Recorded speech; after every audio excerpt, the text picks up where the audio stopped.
Hi friends, welcome back to my channel Devansh YouTube channel. ఏంటికి 10 పొద్దున్నే ready అయ్యి ఎక్కడే పోతున్నారు అమ్మ కొడుకు అని మీరు అనుకుంటున్నారా? మేమైతే ఇప్పుడు రెడీ అయ్యి కోడకొండ అయితే వెళ్ళబోతున్నాము. ప్రతి మనిషి జీవితంలో తప్పకుండా చూడాల్సిన క్షేత్రంలో మన కోడకొండ కూడా. మన కోడకొండలో చాలా అంటే చాలా విశేషాలు, చాలా బాగుంటుంది అంతా కూడా. అక్కడ క్లైమేట్ కానీ వ్యూ కానీ అన్నీ. మన త్రికోటేశ్వర స్వామి కూడా చాలా పవర్ఫుల్ అన్నమాట. స్వామి కూడా మనం ఏదనుకున్నా కూడా వెంటనే జరిగిపోద్ది అనమాట. మేమైతే ఇంకా చిన్నగా కార్లో స్టార్ట్ అయ్యాము, మా ఫ్యామిలీ అంతా స్టార్ట్ అయ్యాము అన్నమాట. ఇంకా స్టార్ట్ అయ్యి ఇంకా ఫైనల్లీ ఘాట్ రోడ్లో అయితే చిన్నగా వస్తూ ఉన్నాము. నేనైతే వ్యూని షూట్ చేస్తూ ఉన్నాను చిన్నగా, మీరు చూడొచ్చు. అంటే నేను కోడకొండకి వెళ్ళిన రోజైతే క్లైమేట్ చాలా కూల్గా ఉంది. ఇక్కడ చూడొచ్చు విష్ణుమూర్తి లక్ష్మీదేవి అమ్మవారు అనమాట. చాలా బాగుంది కదా. అంటే కార్లో వెళ్తున్నాం కదా, నాకు క్లారిటీగా లేదు. ఇక్కడైతే ఇది వచ్చేసేమో మన బాలనందనం అని, అంటే చిన్నపిల్లలు కానీ మనం కానీ ఎవరైనా ఆడుకోవచ్చు. అంత పార్క్ అనమాట. ఇటు సైడ్ ఏమో జంతువులు, జూ అవన్నీ ఉంటాయి. అవి ఇంకొక వీడియోలో మీకు చూపిస్తాను. ఈ వీడియో అయితే చాలా బాగుంటుంది, మీరు ఎక్కడ స్కిప్ చేయకుండా అయితే మీరు చూడండి, ఓకేనా?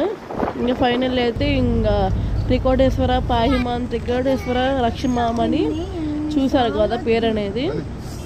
మేమైతే పైకైతే వచ్చేసాము. వచ్చిన తర్వాత ఇంకా వెంటనే మనం శ్రీ త్రికోటేశ్వర స్వామిని దర్శించుకునే ముందు మనం ముఖ్యంగా అయితే ఒక అమ్మవారిని దర్శనం చేసుకోవాలి.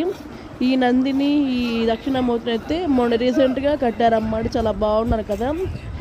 మనమైతే నేను ఇప్పుడు చెప్పాం కదా ఒక అమ్మవారిని దర్శనం చేసుకోవాలని చెప్పేసి. అమ్మవారి పేరు అయితే ఆనందవల్లి. ఆ ఆనందవల్లిని గొల్లబామ అని కూడా అంటారన్నమాట. ఇప్పుడు మనం ఆమె దగ్గరికి మనం వెళ్ళబోతున్నాము. ఇగో చూడండి, పచ్చని చెట్లు ఎంత బాగుందో కదా. అమ్మవారు అయితే దీనికి కూడా ఒక స్టోరీ ఉందన్నమాట. అమ్మవారికి శివుడికి ఒక స్టోరీ ఉందన్నమాట. అదేంటనేది మీకు తర్వాత చెప్తాను. ఇంకా మేమైతే ఇంకా దర్శనానికి వెళ్తున్నాము. ఇదే అన్నమాట ఆనందవల్లి అమ్మవారి గుడి. నేనైతే ఇంకా లోనకి వెళ్ళంగానే ఫస్ట్ అయితే ప్రదర్శన చేద్దామని చెప్పి చుట్టూ తిరుగుతుంటే చూడండి, ఈ శివుడి బొమ్మలు ఇవన్నీ చాలా బాగున్నాయి కదా. మన కిటికీలకి తగిలిచ్చి ఉన్నాయి అన్నమాట. చాలా బాగుంది, నాకైతే చాలా నచ్చి ఇంకా షూట్ చేశాను. అయితే అడవుల్లో అంటే చుట్టూ చెట్లలో ఉంటుంది అన్నమాట అమ్మవారు. ఇదిగోండి ఏమి ఆనందవల్లి గొల్లమామ అని కూడా పిలుస్తారన్నమాట. అమ్మవారు ఇక్కడ శిలైపోయారన్నమాట. ఇక్కడ ఫస్ట్ మనం శివుడికి వెళ్ళే ముందు మనం ఇక్కడైతే అమ్మవారిని దర్శనం చేసుకోవాలి. అప్పుడే మనకి స్వామిని దర్శనం చేసుకున్న ఫలితం వచ్చింది అనమాట. ఇంకెక్కడ నేనైతే బయటకు వచ్చేసి కొన్ని వీడియోస్, ఫొటోస్ తీసుకున్నాను అన్నమాట. ఇంకా మేమైతే ఇంకా పైకి వెళ్దామని ఇంకా నేను బయటకైతే వచ్చేసాను అమ్మవారిని దర్శనం చేసుకొని. ఇక్కడైతే ఇంకా కొబ్బరికాయ తీసుకొని మేమైతే ఇంకా అక్కడ లిఫ్ట్ సౌకర్యం ఉందన్నమాట. మనకైతే పెద్దవాళ్ళు ఎవరైనా వెళ్ళొచ్చు. ఇంకా సరే అని చెప్పేసి మా బాబు ఉన్నాడని చెప్పేసి బాబుని అయితే మా అమ్మ వాళ్ళకి ఇచ్చేసి మేమైతే ఇంకా పైకైతే వచ్చేసాను. ఇంకా స్వామివారిని దర్శనం చేసుకుంటే అక్కడ మనం షూట్ చేయదు కదా స్వామిని అని చెప్పేసి బయటకు వచ్చేసి ఇక్కడైతే కొబ్బరికాయ కొడతారన్నమాట శివుడు బొమ్మ దగ్గర. మేము కొట్టేసి ఇంకా పైకైతే వెళ్ళిపోయాను. పైన అయితే శివుడు, నాగస్వామి పుట్ట ఉంటుంది. నేను అక్కడైతే షూట్ చేయలేదు, జనం చాలా విపరీతంగా ఉన్నారు నేను వెళ్ళిన రోజైతే. ప్రతి మనిషి జీవితంలో ఇది అయితే తప్పకుండా చూడాల్సిన క్షేత్రంలో ఇది కూడా ఒకటి అనమాట.